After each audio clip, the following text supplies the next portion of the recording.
Assalamualaikum warahmatullahi wabarakatuh. Baik, di sini kita akan belajar mengenai surat lamaran pekerjaan.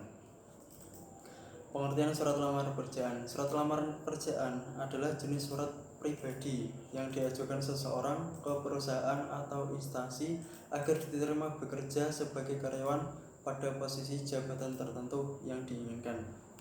Bagian-bagian surat lamaran pekerjaan ada 7.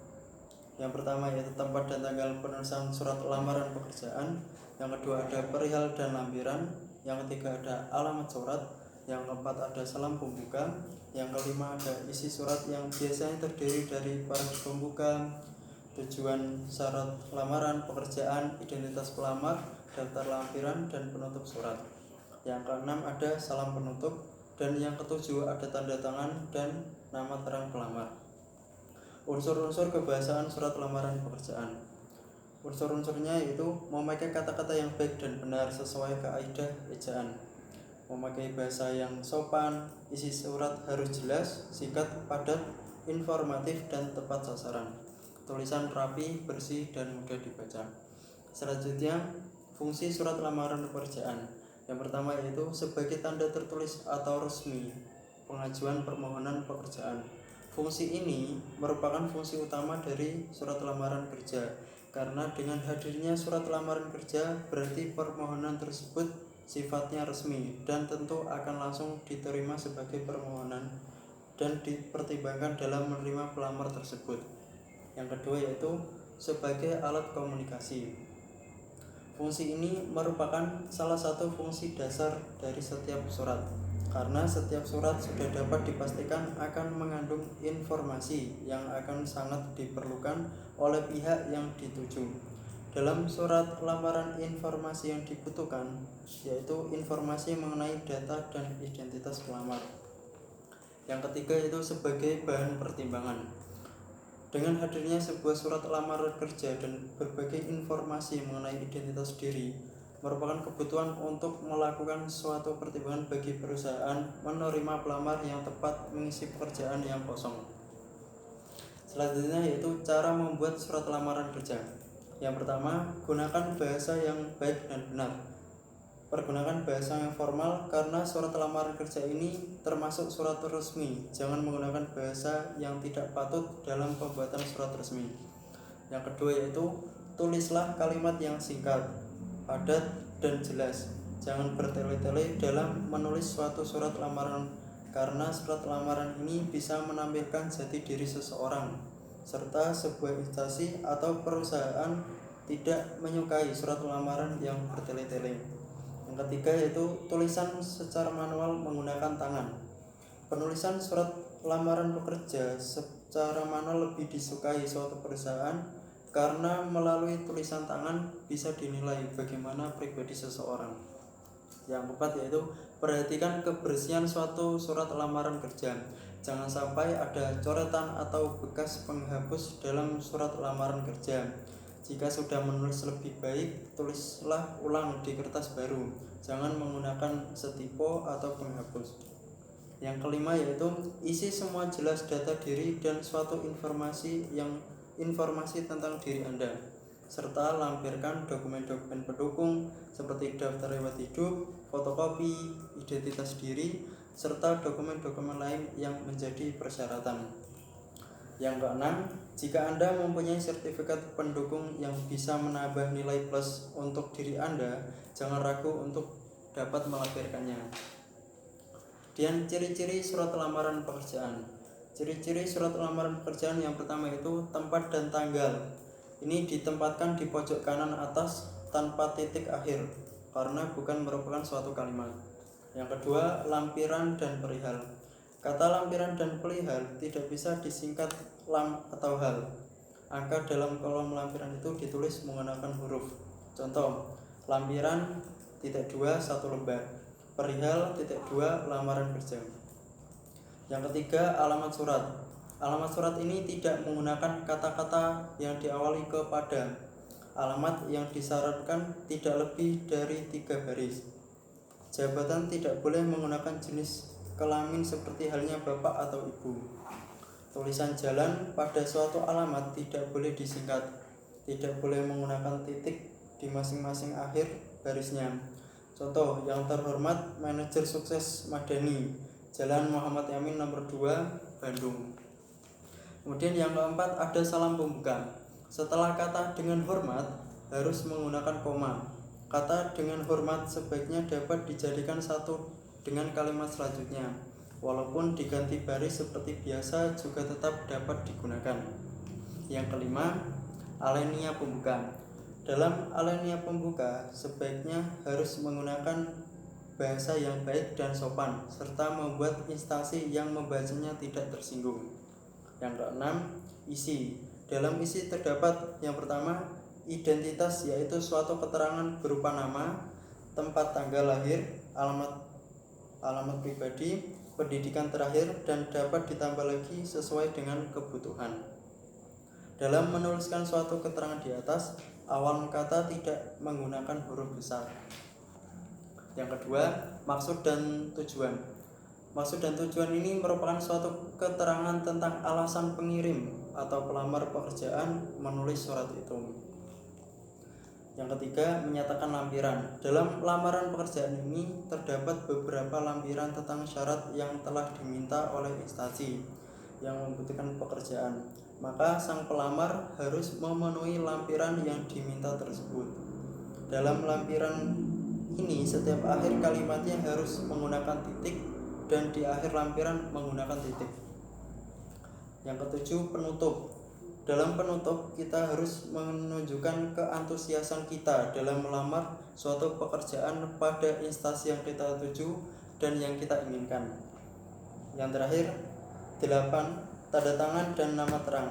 Tanda tangan ini berada di pojok kanan bawah surat, kemudian di bawahnya ditulis nama lengkap Anda. Selanjutnya, jenis-jenis lamaran pekerjaan. Menurut jenis pembuatannya, surat lamaran pekerjaan terbagi menjadi 2, yaitu sebagai berikut. Yang pertama, surat lamaran pekerjaan ini digabungkan dengan riwayat hidup atau kurikulum vitae. Dalam cara ini, riwayat hidup termasuk dalam isi surat karena isinya berupa gabungan. Cara ini juga disebut model gabungan. Yang kedua, yaitu surat lamaran yang dipisahkan dari sebuah riwayat hidup, merupakan suatu lampiran dan cara ini disebut model terpisah. Nah, dalam suatu praktek pemakaian yang banyak dipakai adalah model terpisah. Walaupun dalam pembuatannya memerlukan 2 kali kerja dan model ini lebih digemari oleh para pencari kerja karena suratnya tidak terlalu panjang. Selanjutnya itu sumber-sumber lamaran pekerjaan. Sumber lamaran pekerjaan yang pertama itu sumber lowongan tanpa suatu sumber tertentu, jadi tidak ada sumbernya. Yang kedua yaitu sumber lowongan pekerjaan dari suatu media tertentu. Yang ketiga yaitu sumber lowongan pekerjaan dari suatu referensi pihak tertentu. Selanjutnya, surat lamaran yang baik sekurang-kurangnya mempunyai ciri-ciri sebagai berikut. Yang pertama, mempunyai suatu bentuk yang menarik. Yang kedua, mempunyai suatu bahasa yang menarik. Yang ketiga, menggambarkan suatu kemampuan pelamar. Yang keempat, tepat pada suatu sasaran. Nah, dalam surat lamaran pekerjaan terdapat unsur-unsur surat, yakni sebagai berikut. Yang pertama, kepala surat. Yang kedua, tempat dan tanggal penulisan surat. Yang ketiga, salam pembuka. Yang keempat, pembuka surat. Yang kelima, tujuan surat lamaran pekerjaan. Yang keenam, lampiran persyaratan yang ditentukan. Yang ketujuh, penutup surat. Dan yang terakhir, tanda tangan dan nama jenis pelamar. Nah, hal-hal yang harus dicantumkan dalam surat lamaran pekerjaan agar tercapai tujuan pembelajarnya diantaranya: yang pertama, menyebutkan suatu sumber lamaran. Yang kedua, identifikasi diri yang lengkap dari pelamar, yang meliputi nama lengkap, tempat dan tanggal lahir, alamat lengkap, nomor telepon atau handphone atau alat bantu komunikasi lainnya. Identifikasi diri dari pelamar juga harus memudahkan pihak perusahaan untuk menghubungi si pelamar. Yang ketiga, posisi yang dikehendaki. Yang keempat, riwayat pendidikan. Dan yang kelima, riwayat pekerjaan. Nah, Beberapa hal yang harus diperhatikan dalam pembuatan surat lamaran, yakni sebagai berikut.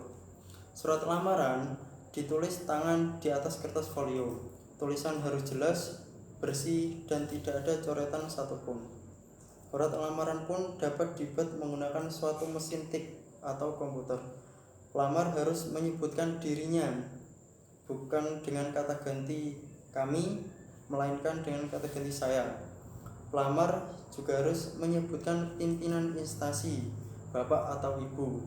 Apabila masih belum jelas, dapat langsung menyebutkan jabatannya. Sekarang kita akan mencoba memahami contoh surat lamaran pekerjaan melalui bagian-bagian yang telah saya sebutkan tadi.